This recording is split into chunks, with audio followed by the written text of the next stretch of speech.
VA researchers found the suicide rate among female veterans approaches that of male veterans. My guest, former Marine Tanya Shirelli, survived her suicide attempt and is now regional president of the National Military Veterans Association of America. Also joining us is Dr. Neil Doran, clinical psychologist at VA San Diego Healthcare System. And Neil, the VA says that every day roughly 22 veterans commit suicide each day. Specifically for female veterans, what were some of the other key findings? So first of all, the younger female veterans were particularly likely. I believe it was 12 times more likely than civilians in that same age group to commit suicide.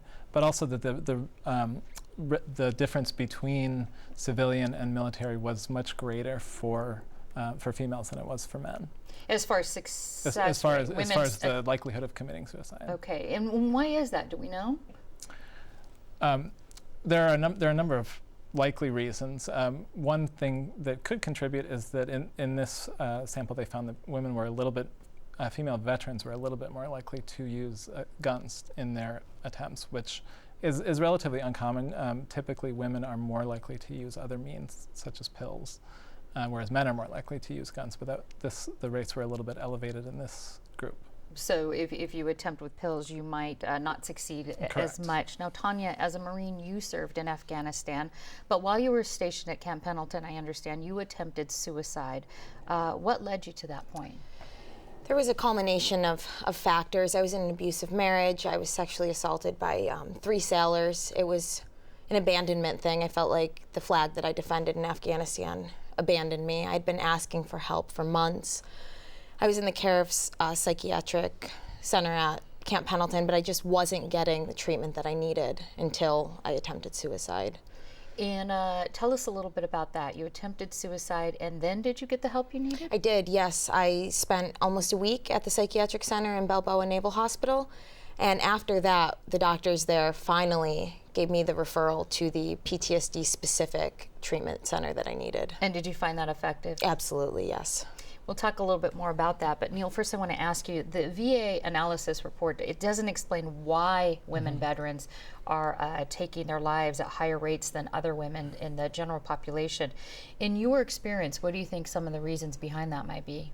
I think it's worth noting, first of all, that the 2 things, that the suicide rate across the country has increased over the 10 years that they studied in this study, which was through 2010.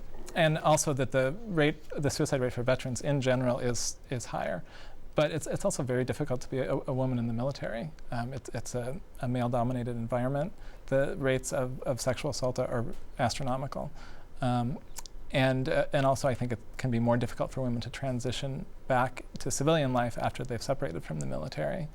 There tends to be more family demands, and it's more difficult, I think. Is that, Tanya, kind of what you're hearing from female service members? Is sexual assault a big indicator? Yes, that's the #1 complaint that I hear from most women veterans. And why do you think that is? There's such a small population of women.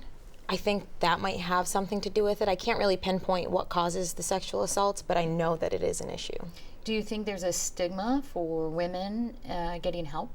Absolutely. I face that personally, and I hear that from countless women, that there's a stigma. You get labeled as weak and just being a girl, that kind of thing, and it's difficult. It's very difficult. And that's an issue for in the military in general, but I think it's often especially true for women because they're already struggling to prove themselves as women and being a minority and being such a small proportion of the military.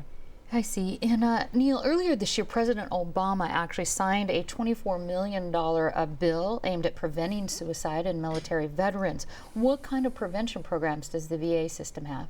We first of all, we have programs for treating PTSD and other mental health issues, including military sexual trauma. But also, each VA has a suicide prevention program, which includes multiple suicide prevention coordinators, whose role is really to make sure that people who are at high risk for suicide are getting access to the care that they need, to do regular follow-up with them and check in with them in terms of mood and whether they've been thinking about suicide, and keeping them as safe as possible. Would you say those are successful at this point?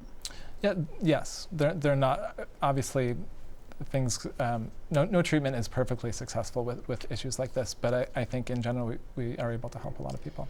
All right, well, we are out of time. So Tanya Shirelli and Dr. Neil Duran, thank you so much. Thank you. Thank you.